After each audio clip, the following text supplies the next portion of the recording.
Pertanyaan pertama, Rasulullah SAW berkata kepada para sahabatnya, sungguhnya kalian tidak akan masuk surga jika hanya mengandalkan amalannya saja. Termasuk Anda ya Rasulullah? Iya. Kecuali jika saya mendapat rahmat dari Allah Subhanahu wa taala. Apa ibadah yang harus dikerjakan akan rahmat Allah terlimpah pada kita? Seluruh ibadah yang Allah perintahkan mendatangkan rahmat Allah Subhanahu wa taala. Amalan yang kita kerjakan hanyalah sebab. Dia bukan bayaran untuk mendapatkan surga, tidak. Amalan yang kita lakukan tidak ada nilainya dengan surga yang bayangkan. Kata Rasulullah SAW, raq'atal fajri khairun minad dunya wa ma fiha. 2 rakaat yang dikerjakan sebelum subuh lebih baik daripada dunia dan seisinya. Apa isi dunia? Emas dengan berbagai macam modelnya, mobil-mobil mewah dengan berbagai macam modelnya, istana-istana yang indah dengan berbagai macam modelnya. Itu semua kalah dengan pahala yang Allah siapkan 2 rakaat sebelum subuh. Kenapa? Karena kenikmatan surga tidak bisa dibandingkan dengan kenikmatan dunia. Tidak bisa dibandingkan dan tidak boleh dibandingkan. Dari sisi kelezatan, dari sisi kenikmatan, dan dari sisi abadinya. Akan tapi memang Allah sembunyikan pahala tidak ada yang dilihatkan oleh Allah Subhanahu wa taala. Kalau Allah nampakkan pahala salat 2 rakaat, semua orang salat 2 rakaat, tidak ada yang ketinggalan. Rasulullah SAW mengatakan, salat jamaah 27 derajat daripada salat apa? Di rumah sendiri. Seandainya pahalanya dikasih sedikit saja pahala dunia, barang siapa yang salat jamaah di masjid akan mendapatkan 27 ekor kambing. Masjid penuh atau tidak? Penuh dari mana-mana, dari Solo, dari mana lagi tadi?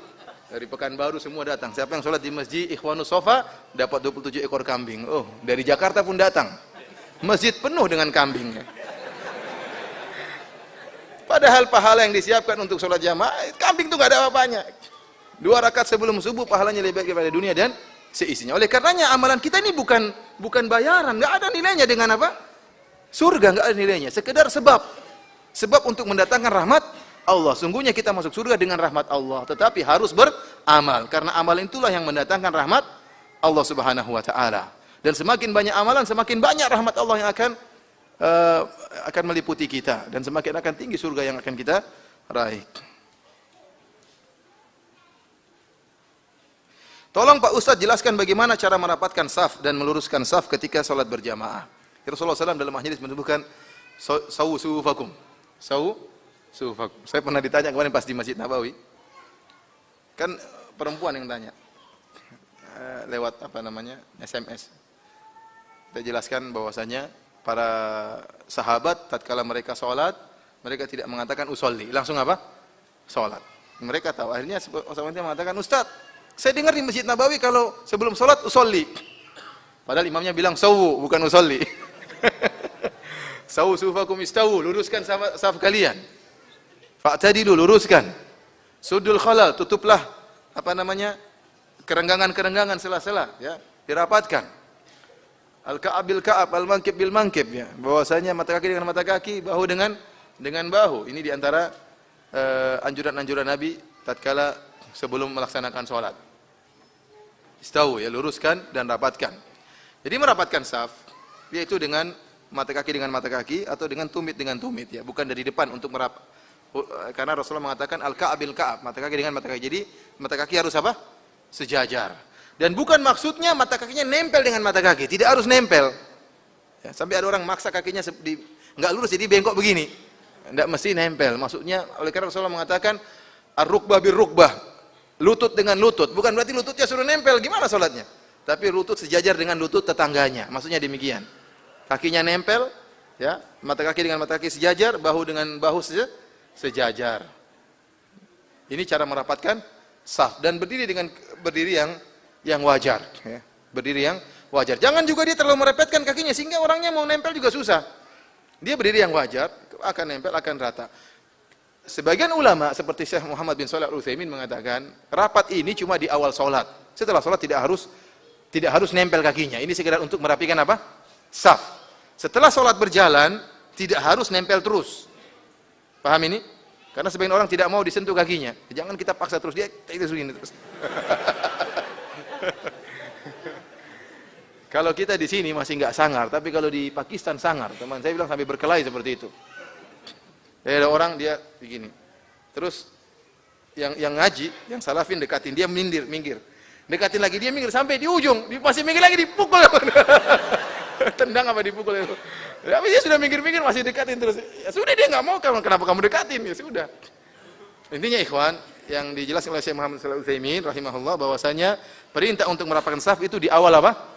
Salat, ya, supaya safnya rapi, lurus. Setelah itu kalau dia tidak mau nempel ya nggak jadi masalah. Yang penting sudah didapatkan tujuan rapatnya saf dan lurusnya sudah diperoleh. Paham maksudnya? Ya, tapi kalau teman kita sama-sama ngaji, kita rapatkan enggak apa-apa. Kita tempel enggak jadi masalah, sudah sama-sama ngerti, namun tidak harus. Apa itu sutra? Sutra adalah sesuatu yang diletakkan depan untuk salat. Jadi dianjurkan seorang kalau tatkala salat apa? Ila sutra. Salatnya ke arah sutra, ya. Para sahabat, dan sebagaimana saya sebutkan tadi, tatkala salat sebelum maghrib, para sahabat semua mencari-cari tiang-tiang Masjid Nabawi untuk dijadikan apa? Sutrah tatkala melaksanakan salat. Ya. Itu hukum sutrah perlu penjelasan yang panjang lebar. Bagaimana kalau makmum, bagaimana kalau imam, tapi hendaknya disunahkan seorang tatkala hendak salat, ya dia mencari sutrah, kecuali kalau tidak ada sutrah, ya. Tapi kalau ada, hendaknya dia mencari sutrah, di depannya ada penghalang agar tidak dilewati oleh orang tatkala dia sedang salat. Ustadz, kenapa Salafi mengaku bahwa dia yang paling benar? Apakah golongan yang lain tidak benar? Tolong jelaskan. Salafi itu pemahaman mazhabus salaf, ya. Mazhabus salaf pemahaman para sahabat. Para sahabat, ya, yaitulah pemahaman yang diajarkan oleh Nabi sallallahu alaihi wasallam. Salafi itulah Islam itu sendiri, Islam yang murni. Kalau kita bilang salafi salah, berarti Islam itu yang salah. Yang jadi masalah apakah benar orang itu tatkala mengatakan ini mazhab salaf itu benar atau tidak. Karena banyak orang menyangka ini mazhab salaf, ternyata bukan. Bukan, tetapi salaf, pemahaman salaf itu enggak mungkin salah karena dia itu Islam. Ya, itulah pemahaman para sahabat dan kita disuruh untuk mengikuti pemahaman para sahabat. Barang siapa yang keluar dari pemahaman sahabat dia akan keliru. Makanya Rasulullah, Allah Subhanahu wa taala mensyaratkan kita mengikuti para sahabat untuk masuk surga, untuk diridhai oleh Allah. Kata Allah Subhanahu wa taala, "Wasabiqunal awwaluna minal muhajirin wal ansar walladzina tabauhum bi ihsan radhiyallahu anhum wa radu'an." Orang-orang pertama kali masuk surga dari kalangan muhajirin dan ansar itu para sahabat. Diridhoi oleh Allah dan dijamin surga. Adallahu lahum jannatin tajri tahtaha al-anhar. Allah siapkan surga bagi mereka. Adapun kita, kata Allah, walladzina tabauhum bi ihsan, dan orang-orang mengikuti para sahabat dengan pengikutan yang baik. Oleh karenanya syarat masuk surga adalah mengikuti jalannya para sahabat. Namun apakah semua orang yang mengatakan saya salafi berarti mengikuti seluruh jalan sahabat? Belum tentu. Belum tentu. Tetapi pemahaman salaf itu benar. Kita berusaha mencari tahu bagaimana sih pemahaman salaf. Kalau kita sudah tahu itu benar pemahaman salaf, maka itu enggak mungkin salah. Itu tidak mungkin salah. Namun saya kan tidak semua orang mengatakan dia salafi berarti dia paham seluruh manhaj salaf. Adapun kelompok-kelompok yang keluar dari pemahaman salaf, kita mengatakan mereka, ya, tatkala keluar dari pemahaman salaf mereka keliru. Pada mereka ada kebaikan, benar ada kebaikan. Ya, tetapi pasti ada kesalahannya karena kadang mereka keluar dari manhaj salaf dalam sebagian bab, kadang mereka sesuai dengan manhaj salaf dalam sebagian bab. Kapan mereka keluar dari manhaj salaf dalam suatu bab, mereka keluar dalam suatu pembahasan, maka mereka telah menyimpang. Karena pemahaman yang benar adalah pemahaman salaf. Tinggal kita berusaha bagaimana mengetahui pemahaman salaf dalam masalah ini, pemahaman salaf dalam akidah ini. Nah, ini yang harus kita pelajari. Kapan kita tahu itu pemahaman salaf, maka kita pegang. Ya. Kemudian juga kita banyak mengetahui pemahaman salaf, namun terkadang tidak kita terapkan. Oleh karenanya ada istilah bahwasanya, ya, orang-orang yang mempraktekkan pemahaman salaf ini terkadang ada kekurangannya. Dia belum lengkap menjalankan seluruh manhaj salaf karena tidak mudah menjalankan seluruh manhaj salaf. Bagaimana salaf dalam manhaj, dalam akhlak, dalam bermuamalah dengan orang yang bersalah, ya, dalam akidah, dalam bermuamalah dengan pemerintah. Ini banyak manhaj salaf. Kita berusaha melaksanakan seluruhnya, namun belum tentu kita berhasil melaksanakan seluruhnya. Tapi kita semua bercita-cita untuk bisa menempuh jalannya para sahabat. Apakah salat sunnah isyraq harus dilakukan di masjid? Sebagian masyayikh, sebagian ulama seperti Syekh bin Baz rahimahullah menyebutkan, ya, mudah-mudahan diharapkan lafalnya di masjid. Laki-laki di masjid jelas, jangan di rumah, ya. Tapi kalau wanita bagaimana? Sebagian ulama mengatakan wanita kalau dia kerjakan di rumah juga demikian, mudah-mudahan dia juga dapat pahala salat isyraq. Setelah salat dia di rumah berzikir, bertasbih, ya. Tetapi tentunya kita tahu bahwasanya wanita terutama di pagi hari banyak kegiatan. kegiatan, kecuali kalau dia sudah jadi bos, kemudian punya pembantu 2, ya boleh dia kerjakan ini. Ini kalau enggak, di waktu pagi hari itu waktu-waktu yang harus dia banyak kerja, menyiapkan sarapan buat suami, kalau suaminya pulang dari masjid sudah makan, kemudian menyiapkan anak-anak sekolah, dan itu semuanya ibadah. Itu semuanya ibadah. Tapi kalau laki-laki harus di masjid. Adakah salat sunat tasbih? Salat sunat tasbih ada khilaf di antara para ulama. Salat sunat tasbih ada khilaf di antara para ulama karena hadis-hadis yang berkaitan dengan salat sunat tasbih seluruhnya dhaif. Seluruhnya dhaif. Bahkan Ibnu Jauzi menyebutkannya dalam hadis-hadis yang maudhu', hadis palsu dalam kitabnya Al-Mawdu'at. Tetapi sebagian ulama seperti Syekh Albani rahimahullah menghasankan hadis ini meskipun seluruh riwayatnya lemah, tetapi dia banyak jalurnya sehingga terangkat menjadi hasan li ghairihi. Ada khilaf di antara para ulama dari sisi sanad. Kemudian dari matannya pun diperselisihkan oleh para ulama. Dan dikenal bahwasanya ada seorang salaf yang mengamalkan salat tasbih, kalau tidak salah Ibnu Mubarak, kalau saya tidak salah ingat, melaksanakan salat tasbih. Sebagian ulama mengatakan salat tasbih tidak disyariatkan. Karena hadis tersebut hadis yang lemah, dari sisi sanadnya semuanya lemah, dan dari sisi matannya pun lemah. Kenapa? Dalam pelaksanaan salat tasbih itu harus menghitung. Siapa yang melaksanakan salat tasbih, coba angkat tangan. Saya ingin tahu juga. Nah, gimana hitung-hitungannya? Ada berapa jumlahnya? 15. Terus yang kedua? Nah, itu rakaat kedua. Oh, pas ruku lain lagi. Hitungannya susah. Jadi pertama 15, nanti pas ruku ada 10, kemudian ada bilangan lagi. Ini orang yang melaksanakan praktik salat tasbih ini, dia kadang lupa dengan apa? Inti, karena dia sibuk, jumlahnya nggak boleh salah. 15, kemudian 10, entah bilangan berapa lagi. Inilah yang menjadikan banyak ulama mengatakan salat tasbih hukumnya lemah, tidak bisa dikerjakan. Tetapi kita katakan, dan tidak pernah diriwayatkan dari seorang sahabat pun melaksanakan salat tasbih, padahal pahalanya luar biasa. Akan tapi selama ini masalah khilafiyah, kalau ada yang mengerjakan maka tidak jadi masalah, tidak perlu kita ingkari. Karena toh hadisnya dihasankan oleh Syekh Albani rahimahullah, dan diriwayatkan Ibnu Mubarak juga pernah melaksanakan salat tasbih. Tetapi kalau saya ditanya, saya lebih condong bahwasanya hadisnya lemah, tidak bisa dijadikan dalil. Dari sisi sanad seluruhnya lemah, dan dari sisi matan juga bertentangan dengan firman Allah, wa aqimis sholata li dzikri, dirikanlah salat untuk mengingatku. Orang tatkala salat konsentrasi dengan apa yang dia baca, konsentrasi dengan keagungan Allah, tetapi dia sibuk dengan konsentrasi dengan apa? Jumlah bilangan 10, 15. Sehingga saya memilih pendapat para ulama yang mengatakan salat tasbih tidak disyariatkan. Tetapi kalau ada yang mengerjakan silakan, karena ini masalah khilafiyah. Tidak perlu ada pencelaan, tidak perlu.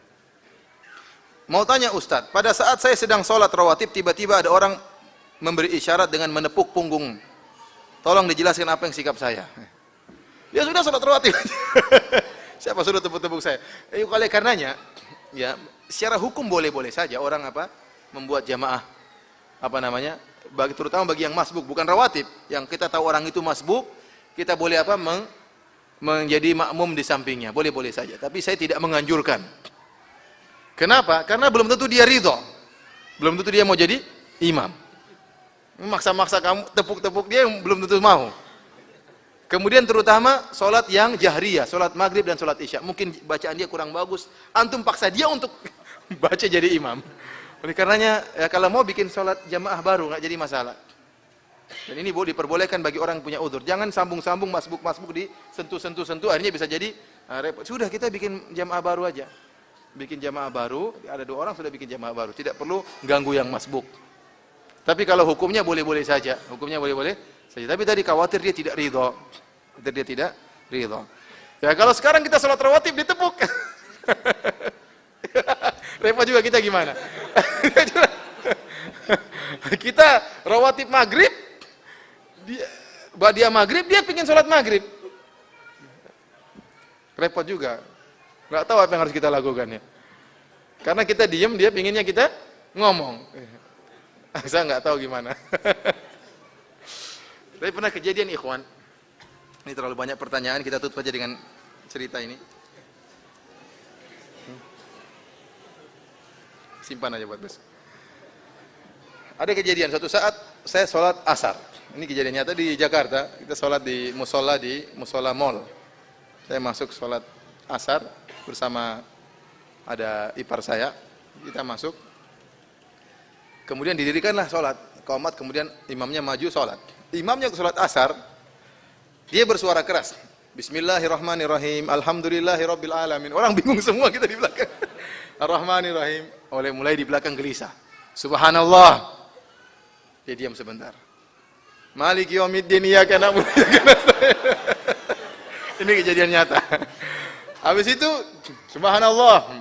Dia lanjut saja. Dia baca, "Idza zulzilatil ardu zilzalaha." Subhanallah.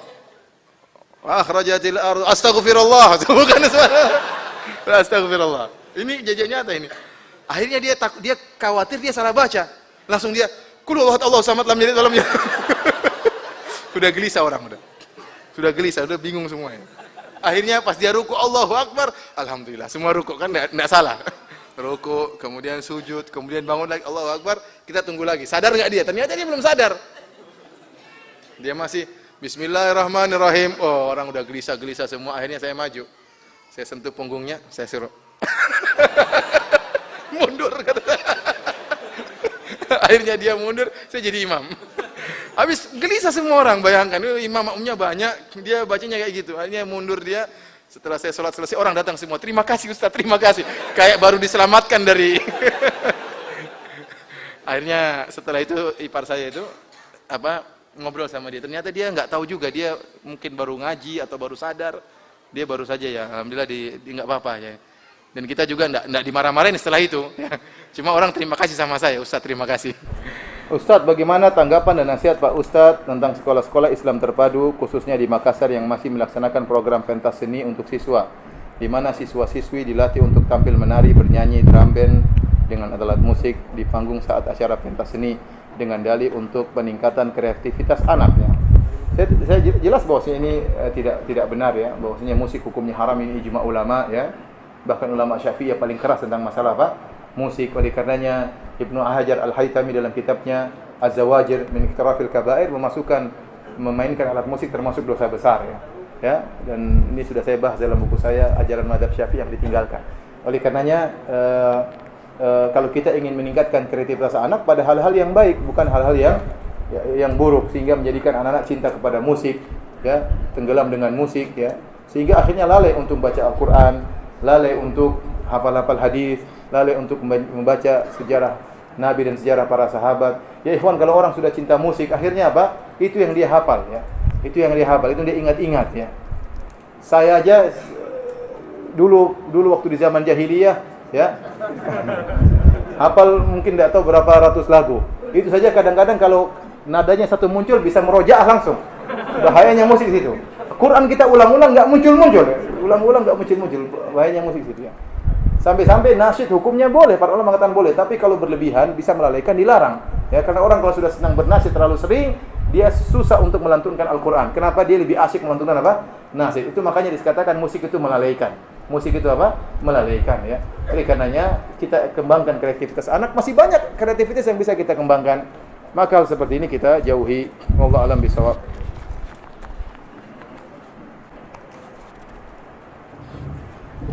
Ustaz, bagaimana hukum cadar bagi seorang wanita? Cadar khilaf di kalangan para ulama, khilafnya kuat ya. Para ulama ya sepakat ijma' bahwasanya cadar lebih afdal dari seluruh mazhab. Cadar lebih afdal, tetapi mereka khilaf tentang wajib atau tidaknya, ya wajib atau tidaknya ya. Yang mengatakan wajib sebagian ulama dan mengatakan tidak wajib juga sebagian ulama ya. Saya sendiri lebih condong kepada wajibnya. Namun saya tahu ini masalah khilafiyah, maka tidak ada paksaan dalam masalah khilafiyah ya.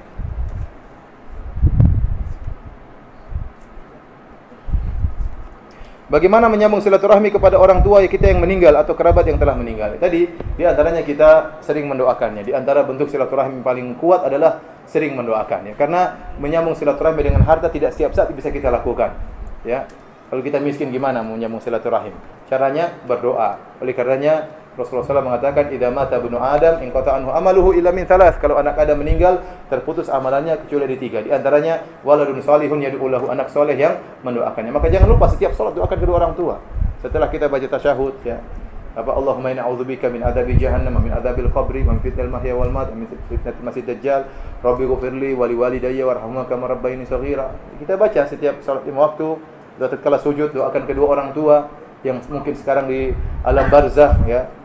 ya, nawwir qabrahu, ya Allah terangkanlah kuburannya, lapangkanlah kuburannya, ampunilah dosa-dosanya, ya. Ini bentuk berbakti yang sangat besar, sering mendoakan kedua orang tua karena mereka sekarang tidak butuh dengan harta kita. Kita sudah tidak bisa lagi perhatian sama mereka, tidak bisa lagi kunjungi mereka, tidak bisa lagi kita memijit mereka, mijit kaki mereka. Ingat perkataan Muhammad ibn Munkadir, kata Muhammad ibn Munkadir, bitu agmizu rijlai ummi wa bata akhi Umar yusalli wa ma sarrani anna lailati bi lailatihi. Kata dia, saya tidur, saudara saya tidur salat malam, sementara saya tidur memijit kaki kedua kaki ibuku, dan saya tidak mau pahala pijit kaki saya ditukar dengan pahala salat malamnya, karena ini bentuk berbakti yang sangat besar, menyenangkan hati orang tua. Sekali-sekali datang makan bareng, sekali-sekali ibu kita mungkin gorengkan kita makanan, dia ingin kita seperti waktu masih kecil, kita makan hasil masakannya. Jangan bilang, "Bu, kok enggak enak, Bu?" Jangan. Makan aja meskipun enggak enak. Ibu sudah senang masakan, bukan buatkan teh, Bu. Bukan jadi maksudnya ibu jadi bantu kita, tidak, tapi dia senang, ingin lihat anaknya seperti dulu, ya. Dia ingin melayani anak, itu kebahagiaan tersendiri, ya. Oleh karenanya kita nah, kalau sudah meninggal sudah selesai. Apa yang bisa kita lakukan hanya menyesal. Setelah itu kita banyak berdoa kepada Allah Subhanahu wa taala. Jangan sampai kita lupa untuk berdoa kepada kedua orang tua kita. Mereka sangat butuh dengan doa kita saat ini. Apa? Ini judulnya apa? Ya, nyambung kan pengajian ya, alhamdulillah. Kemudian bisa yang kita lakukan kalau kita punya harta, maka kita bersedekah atas nama ibu, dan ini ijma ulama. Bahwasanya seorang bersedekah atas nama mayat maka akan sampai. Misalnya kita memanggil orang-orang miskin, kita undang di rumah, kita kasih makan. Niatnya pahala ini buat orang tua. Ini sampai dengan ijma ulama. Atau dengan kita buat amal jariah. Kita bangun sumur bor misalnya untuk di pondok atau di kampung, dan kita niatkan pahalanya untuk orang tua. Atau kita bangun masjid. Ini sering dilakukan oleh orang Arab Saudi. Mereka bangun masjid untuk orang tuanya. Ya, orang tuanya meninggal, dan ini kebiasaan orang-orang Arab. Ya, sehingga mereka bangunkan masjid untuk orang tuanya, pahalanya untuk orang tuanya, bentuk bakti kepada kedua orang tua. Atau menghajikan dan umrahkan juga boleh.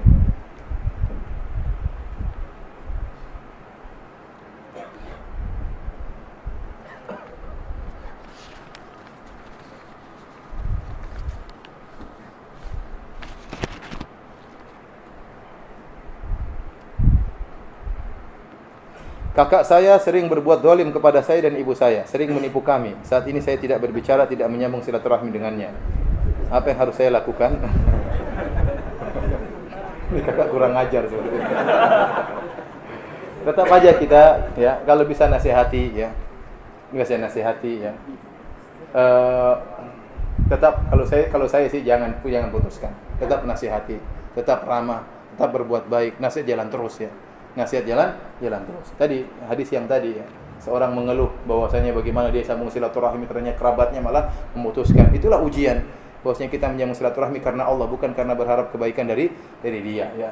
Jadi tidak mengapa kita tetap nasihati dia, ya. Kalau dia datang kita nasihati, ya. Tapi jangan kita putuskan bagaimanapun juga.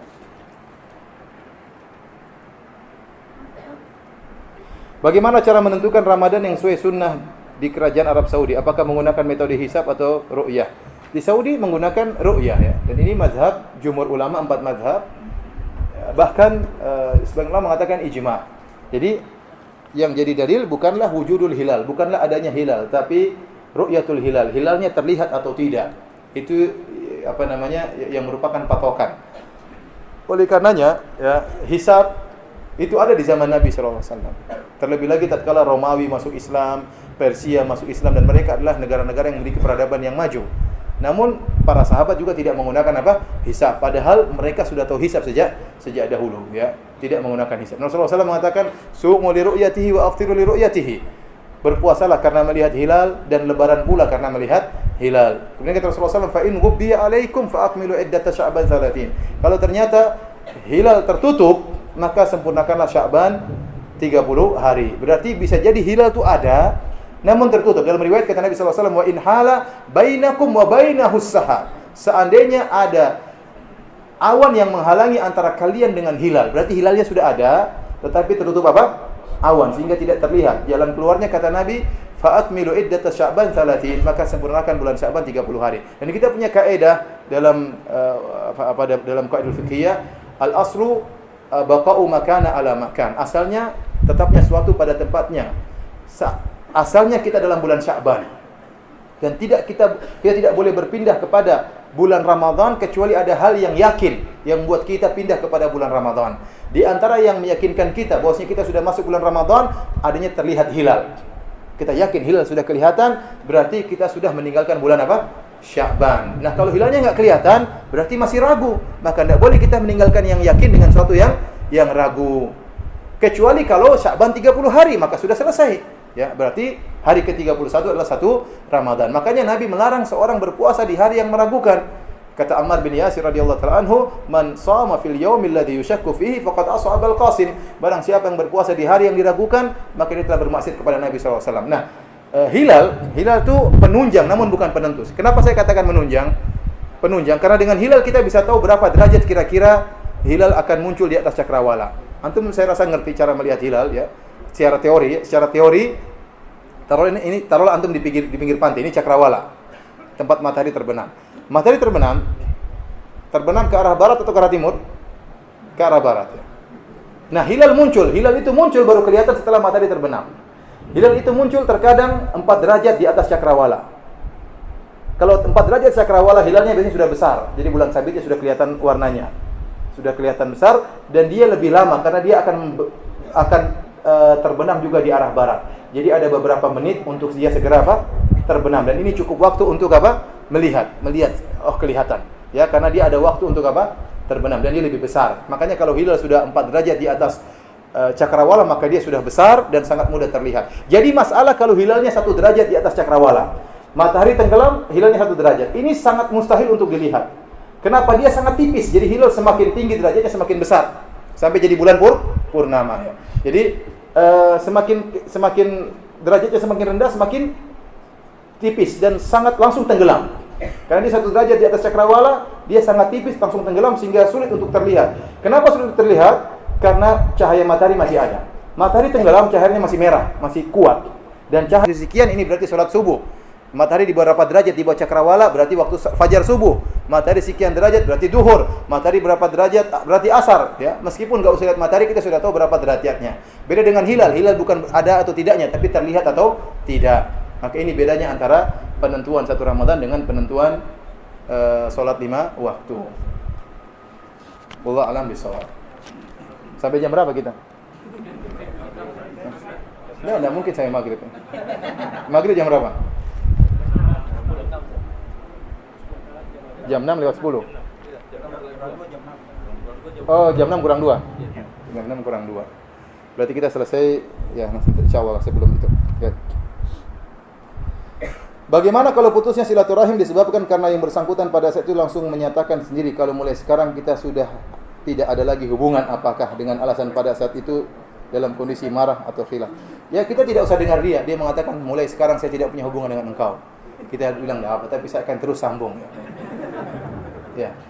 Jadi jangan kita terpancing ya. Kalau dia marah kita ikut marah, itulah namanya al-mukafi.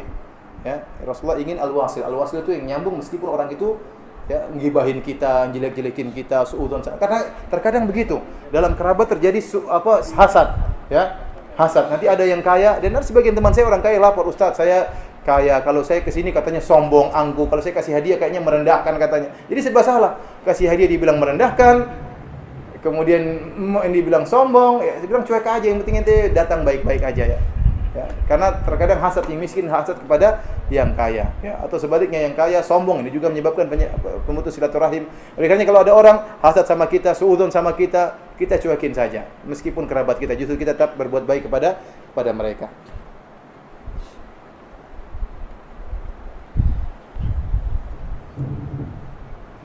Ada orang tidak mau silaturahim karena tantenya selalu minta uang.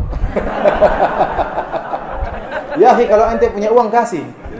Kalau ente punya uang kasih. Kata Rasulullah SAW, al-khalatu bimanzilatil Bibi itu seperti apa? Seperti ibu. Saya tahu saya punya teman, ibunya sudah meninggal, tante-tantenya dia umrohkan semua. Tante-tantenya dia umroh. Ini teman saya di Jakarta, tantenya dia umrohkan semua dan dia tahu hadis ini. Al-khalatu bimanzilatil Bibi itu seperti apa? Seperti ibu. Kalau antum enggak punya uang, ya, tetap aja antum telepon. Meskipun dia bilang pinjam uang, bilang lagi enggak ada, ya. Sekarang ini lagi ada keperluan, ya. Nanti sekali-sekali kasih lagi, enggak jadi masalah. Jangan gara-gara dia terus minta uang terus antum enggak sambung, jangan.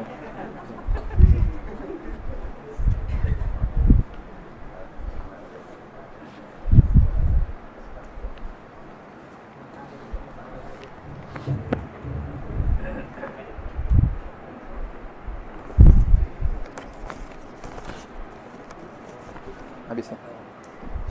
Masih ada.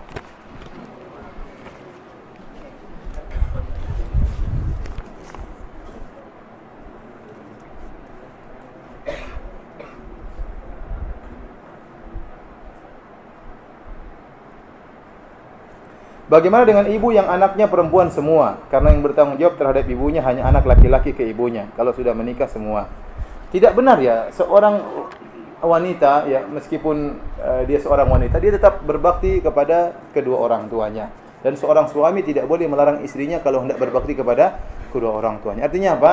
Ya, dia tetap berbakti kepada suaminya, tetapi dia juga berusaha berbakti kepada ibunya. Tetap telepon, tetap SMS.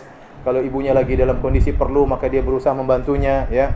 Misalnya dia minta tolong kepada suami membantu ibunya, ya. Dan suaminya yang soleh tentu berusaha membantu. Karena ini adalah berusaha kepada istrinya agar istrinya berbakti kepada ibunya, ya.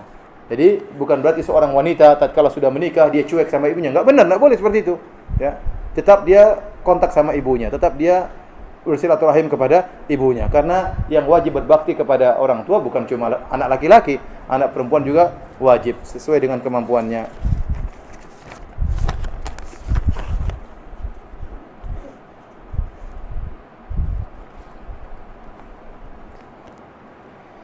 Orang tua kami memiliki masalah dengan saudara-saudaranya, itu dengan om dan tante kami. Sehingga jika kami mengunjungi mereka akan menyakiti orang tua kami. Orang tua melarang untuk nyambung apa? Silaturahim. Apa yang boleh kami lakukan? Apakah kami boleh berbohong kepada orang tua kami jika mengunjungi ibu dan jika kami mengunjungi om dan tante kami itu? Ini perkaranya berat ya. Berat memang ya. Karena kalau sebenarnya orang tua tidak boleh melarang ya. Tidak boleh melarang, orang tuanya salah ya. Dan kita punya kaidah la ta'ata li makhluqin fi ma'siyatil khaliq ya. Jadi bagaimana caranya lah mengunjungi om dan tante tetap dikunjungi meskipun tidak sering-sering, tapi bisa dengan telepon. Kalau memang ketahuan kalau pergi langsung orang tua marah, bisa dengan apa? Telepon, kabar gimana om, bisa saja ya. Atau ketemu di mana tapi segera balik ya. Intinya tidak boleh taat kepada orang tua untuk memutuskan silaturahmi dengan apa? Dengan om dan tante. Afwan Ustaz, apakah istri ayah, itu bukan ibu kandung termasuk mahram? Minta tolong disebutkan jalur mahram ya. Istri ayah adalah mahram ya. Wala tankihu ma nakaha abaukum. Janganlah kalian menikahi istri-istri ayah kalian ya.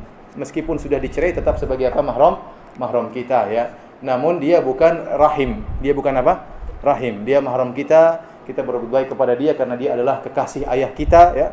Tadi kalau Ibnu Umar meletakkan sorban kepada teman bapaknya, apalagi kepada istri bapak kita. Namun secara rahim dia bukan apa? Rahim. Kita hanya berbuat baik kepada dia karena ayah kita. Jadi kita berbuat baik kepada istri ayah kita karena siapa?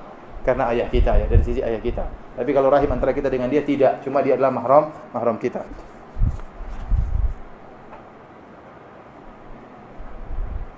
Tidak menyambung silaturahim dengan mantan istri.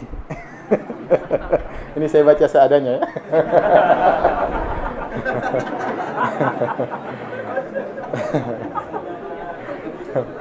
Tidak apa-apa kan ini kita sama-sama ya.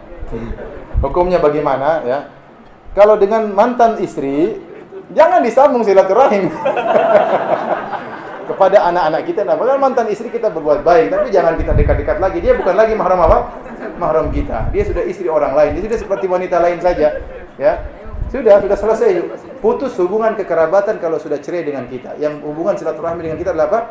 Anak-anaknya. Kita berbuat baik kepada dia karena dia ibu anak-anak kita. Paham? Dia adalah ibu anak-anak kita ya.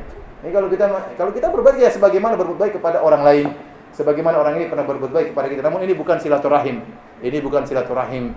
Ya, mungkin dia pernah baik sama kita, kita balas jasanya, tapi jangan sampai tersambung apa? Hubungan lagi. Ya. Apalagi kalau dia sudah menjadi istri orang lain. Kalau mau nikah lagi silakan ya, kembali lagi ya. Tapi jangan kemudian dia sudah nikah sama orang lain kemudian masih apa? Hubungan, enggak boleh. Jadi itu bukan silaturahim ya.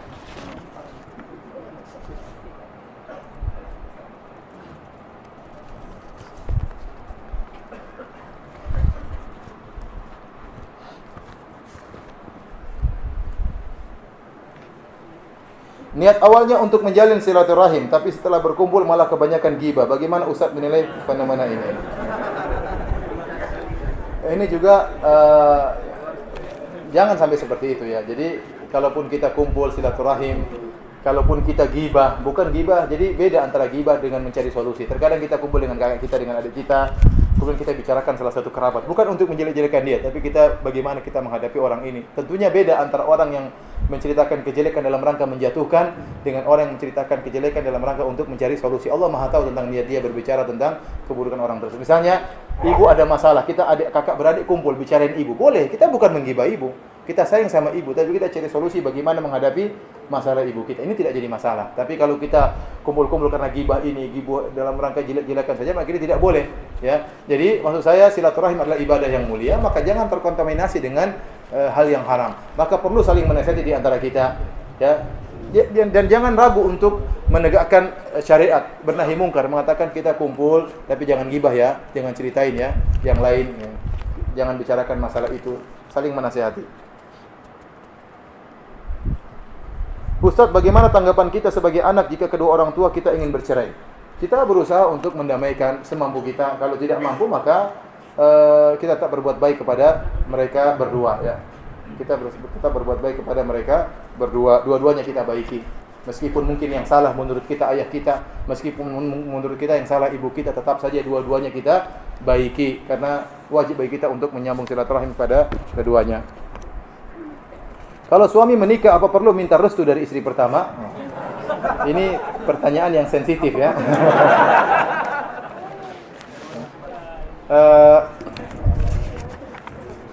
Tanyakan kepada ustadz yang lain. Ya. Saya nggak tahu istri saya ada di sini. Saya tahu yang tanya juga sudah tahu dalilnya. Saya tahu ya, bahwasanya kita tahu sama-sama tahu, bahwasanya tidak perlu minta izin ya. Tapi bukan berarti nekat ya. Jadi seorang harus melihat maslahat dan apa?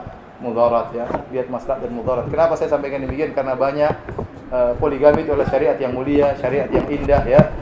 Tetapi kalau tidak dijalankan dengan baik, maka yang timbul adalah kemudaratan. Banyak orang poligami yang gagal ya. Maka saya ingin kalau orang yang poligami berhasil, gimana caranya?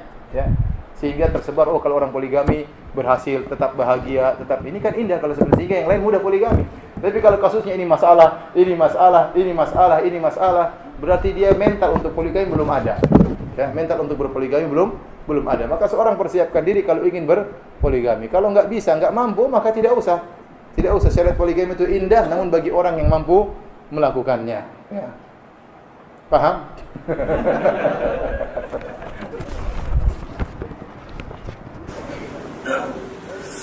Mengapa Allah dikatakan lebih dekat dari urat nadi kita? Tidak ada perkataan demikian. Ya. Yang ada wa nahnu aqrabu ilaihi min hablil warid. Idz yatalaqal mutalaqiyani 'anil yamini wasyimali qa'id.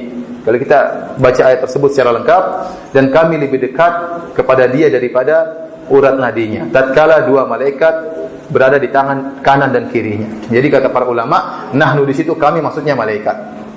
Bukan Allah.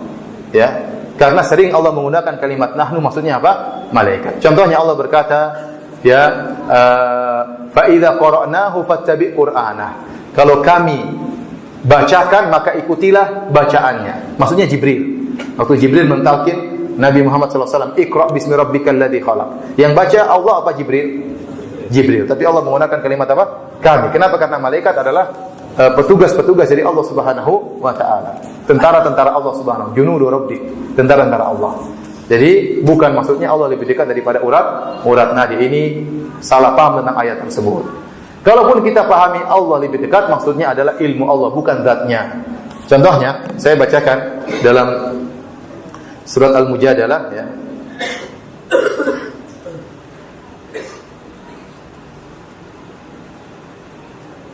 Kata Allah Subhanahu wa taala, alam taro anna Allah, dalam surat Al-Mujadalah ayat 7. Alam taro, tidakkah kau lihat anna Allah ya'lamu, Allah mengetahui.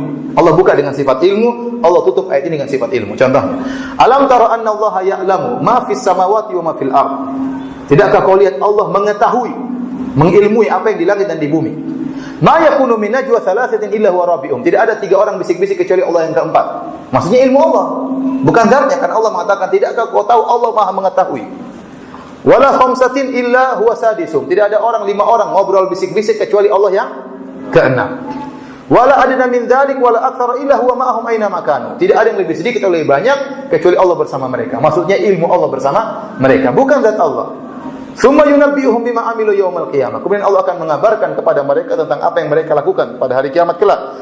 Innallaha bikulli syai'in alim. Allah Maha mengetahui segala sesuatu. Jadi orang salah paham tatkala mengatakan wa huwa ma'ahum aina ma kanu, Allah bersama mereka dimanapun mereka berada. Sebagian orang paham Allah di mana-mana. Ini salah. Padahal maksudnya ilmu Allah, makanya Allah buka ayat ini dengan sifat ilmu. Alam taro annallaha ya'lam. Tidakkah kau tahu Allah mengetahui? Di akhir ayat kata Allah, innallaha bikulli syai'in alim. Allah mengetahui segala sesuatu. Jadi maksudnya di mana-mana adalah sifat ilmu Allah. Contohnya, tatkala Allah mengatakan kepada Musa dan Harun, idhaba illa fir'auna innahu tagha.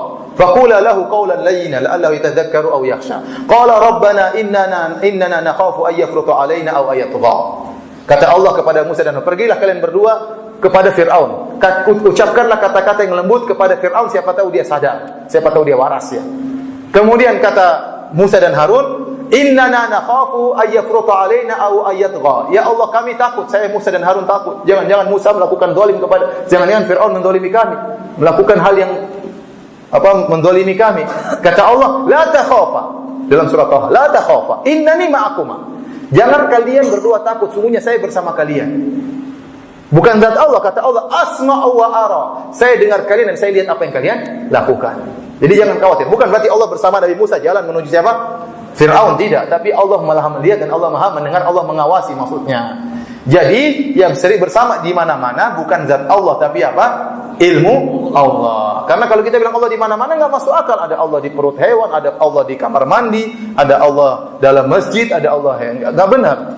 Sebenarnya orang kaum muslimin secara umum, bahkan manusia secara umum, mereka tahu Tuhan di atas. Makanya kalau ada apa-apa kata mereka, kita serahkan kepada yang di atas. Kata mereka apa? Kita serahkan kepada yang di atas. Jadi mereka tahu Allah di atas. Tapi kalau tanya Allah di mana, ya di mana-mana. Tadi itu atas yang mana kalau gitu? Jadi kata mereka, kita serahkan kepada yang di atas. Jadi maksudnya Allah lebih dekat dari urat nadi itu bukan Allah. Nahnu, kami di sini maksudnya apa? Malaikat. Dan benar malaikat lebih dekat daripada urat nadi. Cuma kita enggak lihat. Ya. Kalau habis waktu kasih tahu ya.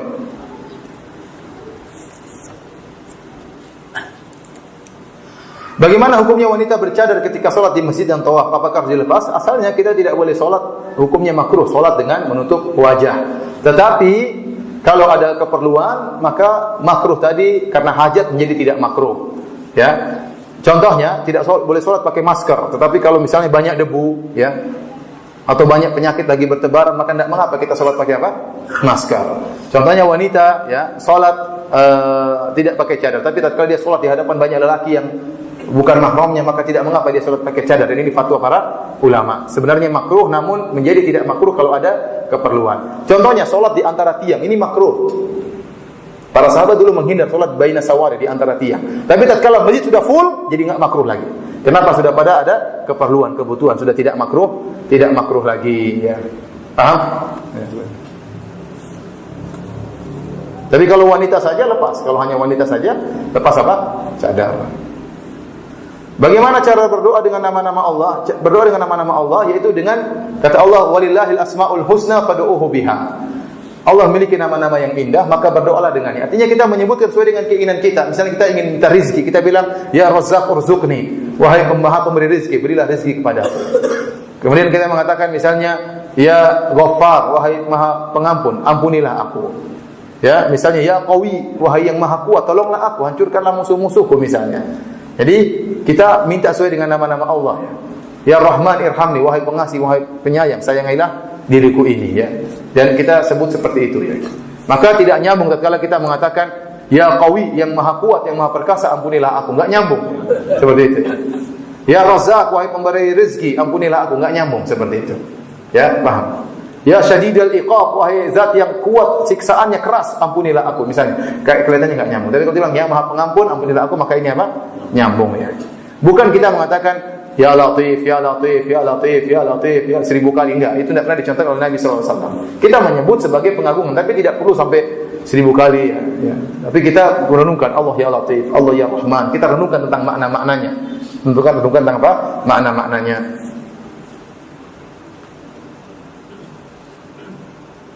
Ustaz, saya sedang berusaha menjadi istri soleha. Saya ingin tanya, hal apa yang paling membuat suami senang dari sifat istrinya? Wah, dan apa yang harusnya istri lakukan saat suaminya marah? Ini insya Allah ya. Apa yang disukai laki-laki? Laki-laki suka wanita berhias kalau di rumah, ya tidak? Tidak ada bau yang nggak enak dari tubuhnya. Maka laki-laki suka kalau Anda ketemu laki-laki, jangan sampai bau nggak enak. Ya. Jadi kalau suami sudah pulang kerja, berhias, mandi bersih, pakai parfum, ya. Wanita kalau keluar rumah nggak boleh pakai parfum, tapi kalau di rumah mandi parfum juga nggak apa-apa.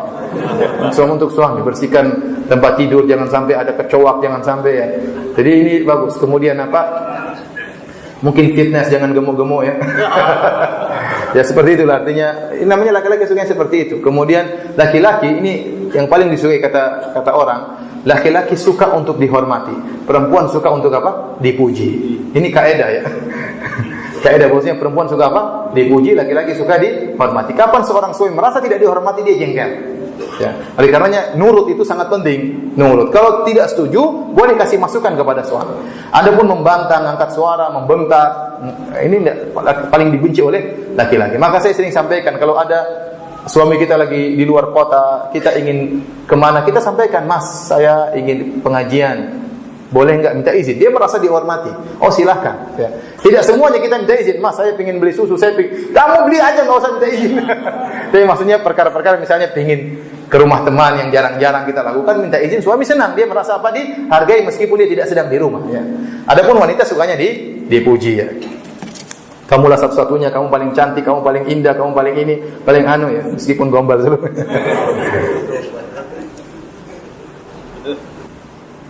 Apakah kegagalan dan kesuksesan manusia di dunia merupakan kehendak Allah walaupun manusia telah menggunakan akalnya dengan maksimal? Seluruh yang terjadi dalam semesta ini kehendak Allah. Namun kita tidak tahu bagaimana apa yang Allah kehendaki. Ya.